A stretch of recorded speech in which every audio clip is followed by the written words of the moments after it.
ধর্মের প্রতি নীতি আদর্শ দেখিয়ে দিয়ে গেছেন দাবি। আবার আপনারা বাজারে ভেজাল খাদ্য তৈরি করে এই রমজান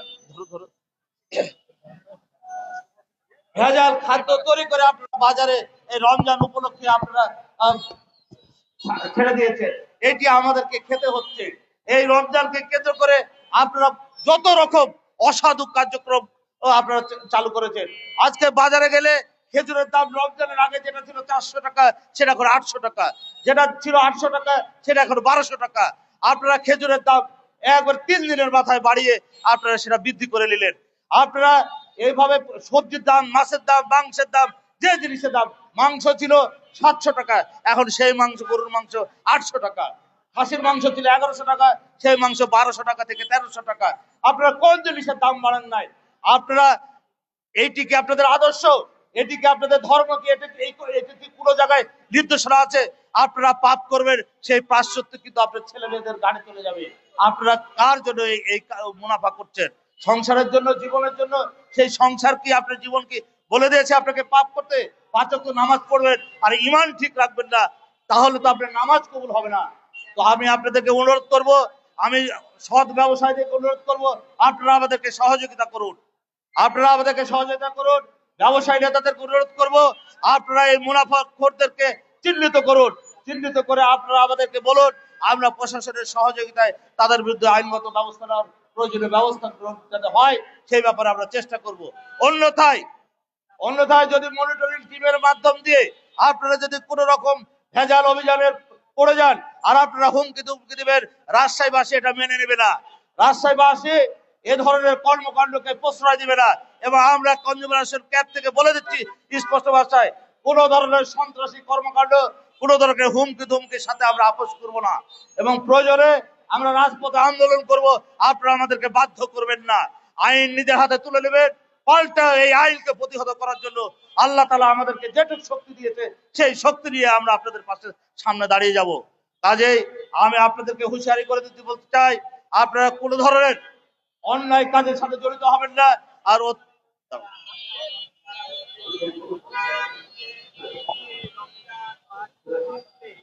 আপনাদেরকে আমি আবারও অনুরোধ করছি, আপনাদেরকে বিনয়ের সাথে অনুরোধ করছি, আপনারা ভোক্তাদেরকে প্রতারিত না করে, অতি মুনাফা না করে, আপনার ন্যায্য মূল্যে আপনারা বাজারে ব্যবসা করেন এবং ভোক্তাদেরকে আপনারা সহায়তা করেন, আপনারাও আপনাদের ঈমানকে শক্তিশালী করেন। আমি এই বলে আমার আজকের এই মূল বিষয়টি আপনাদের হাতে তুলে দিলাম। আমি বক্তব্য দেওয়ার জন্য অনুরোধ করছি ক্যাবের যুগ্ম সম্পাদক মাহমুদ আলম মাসুদকে।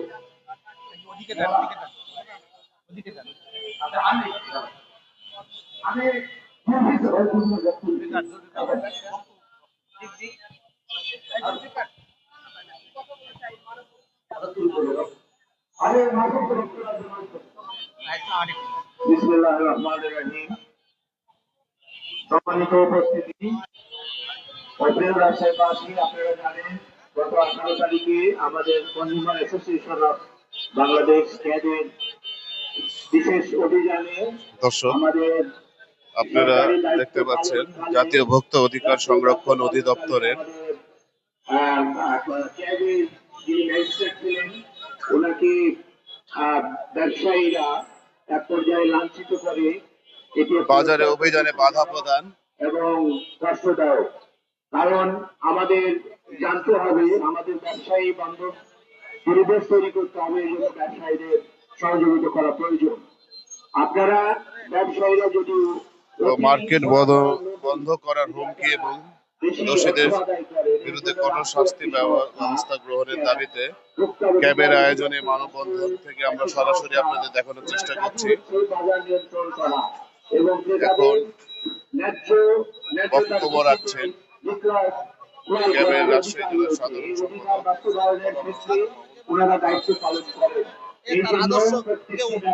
আদর্শিক যে বিজনেসম্যান তৈরি করতে বলেছি সেইভাবে ব্যবসা করুন, আমরা আপনাদেরকে সহযোগিতা করবো, আপনাদের পাশে আছি। অন্যথায় যদি কোন রকম বিশৃঙ্খলা সৃষ্টি করার চেষ্টা করেন, মনিটরিং টিমের বাধা দেওয়ার চেষ্টা করেন, তাহলে আইনগতভাবে আমরা প্রয়োজনীয় ব্যবস্থা গ্রহণ করব।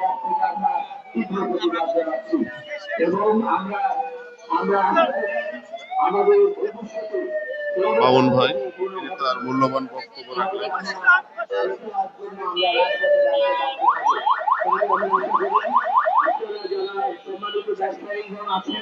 দর্শক, আপনাদেরকে সরাসরি দেখানোর চেষ্টা করছি রাজশাহী সাহেব বাজার 0 পয়েন্ট থেকে।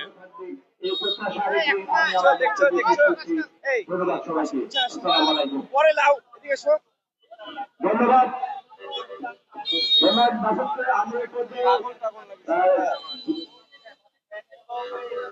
দর্শক, আপনাদেরকে রাজশাহী 0 পয়েন্ট থেকে সরাসরি দেখানোর চেষ্টা করছি জাতীয় ভোক্তা অধিকার সংরক্ষণ অধিদপ্তরের বাজারে অভিযানে বাধা প্রদান ও মার্কেট বন্ধ করার হুমকির প্রতিবাদে এবং দোষীদের বিরুদ্ধে কঠোর শাস্তিমূলক ব্যবস্থা গ্রহণের দাবিতে মানববন্ধন। কনজিউমার অ্যাসোসিয়েশন অফ বাংলাদেশের আয়োজনে মানববন্ধন হচ্ছে রাজশাহী 0 পয়েন্ট থেকে।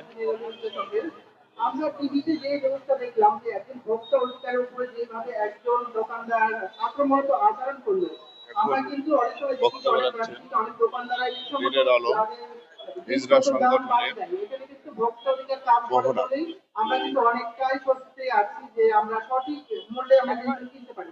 কিন্তু তার আচরণটা দেখে আমরা অবশ্যই যারা নিউজে দেখেছি এমন আচরণ কেন করবে, এবং এটা যে আচরণটা যে দোকানদার করেছে তার বিরুদ্ধে আমরা আইনগত ব্যবস্থা চাচ্ছি এবং তার যে আচরণ ঠিক এটাকে তীব্র নিন্দা জানাচ্ছি।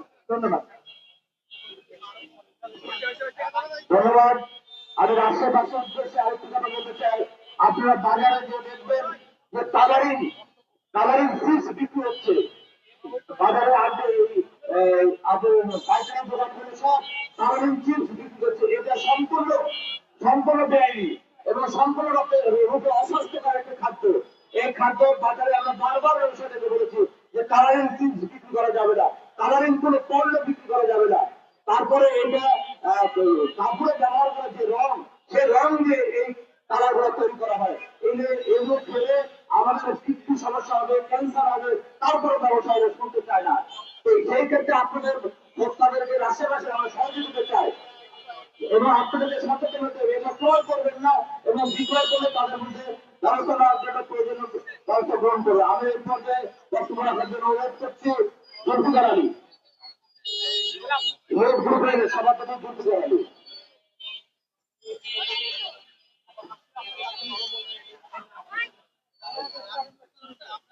আজকে আমরা যে জায়গায় আছি সেই জায়গা থেকে বলতে চাই, রমজান মাসের প্রথম 10 দিন আমাদেরকে বিভিন্ন ভাবে যারা কাঁচা বাজার ব্যবসায়ী আছে যাদের সিন্ডিকেট আমাদেরকে লুটপাট করে, পরের 10 দিন পোশাক ব্যবসায়ীরা লুটপাট করে এবং শেষের 10 দিন পরিবহন ব্যবসায়ীরা তাদের সিন্ডিকেটরা জনগণকে অতিরিক্ত ভাড়া দ্বারা দ্বিগুণ ভাড়া দ্বারা লুটপাট করে যায়। এবং সেই জায়গা থেকে গত 18 তারিখে ভোক্তা অধিকারে যে ম্যাজিস্ট্রেট আছে তিনি তার কার্যক্রম করছিলেন এবং বর্তমানে যে পণ্যের উদ্যোগতি এবং যে অসাধু ব্যবসায়ী যারা আছে, যারা হলো ভেজাল পণ্য বিক্রি করে, তাদের বিরুদ্ধে ভোক্তা অধিকারের নিয়মিত কার্যক্রম করছিলেন। এটা তার রুটিন ওয়ার্ক ছিল। সেই জায়গাতে যদি তাকে বাধা দেওয়া হয়, লাঞ্ছিত করা হয়, এটা অবিলম্বে এটা খুব খারাপজনক বিষয়। এবং এই যে আমরা দেখতে পাচ্ছি রমজান মাসে অন্যান্য দেশে যেখানে পণ্যের দাম কমে, সেখানে আমাদের অসাধু সিন্ডিকেট ব্যবসায়ীরা তারা জাগ্রত হয় এবং জনগণকে বিভিন্ন ভাবে নিপীড়িত করে। এবং এই জায়গাতে আমরা একটা জিনিসই বলতে চাই যে সরকারকে অবিলম্বে এই সব কালোবাজারি এবং এসব সিন্ডিকেটকারী এবং এসব চাঁদাবাজদের বিরুদ্ধে ব্যবস্থা গ্রহণ করতে হবে। এবং সব থেকে বড় বিষয়, যদি সরকার ব্যবস্থা গ্রহণ না করতে পারে, আমরা যারা সামাজিক কর্মী আছি এবং যারা ছাত্ররা আছি, আমরা তাদের মধ্যে ব্যবস্থা নেব। আমরা তাদেরকে বাংলা থেকে অবর্জিত ঘোষণা করব। ধন্যবাদ।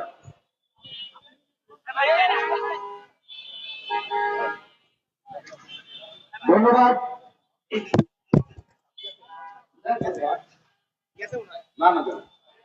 ধন্যবাদ। আমরা আমাদের মানববন্ধনের শেষ করতে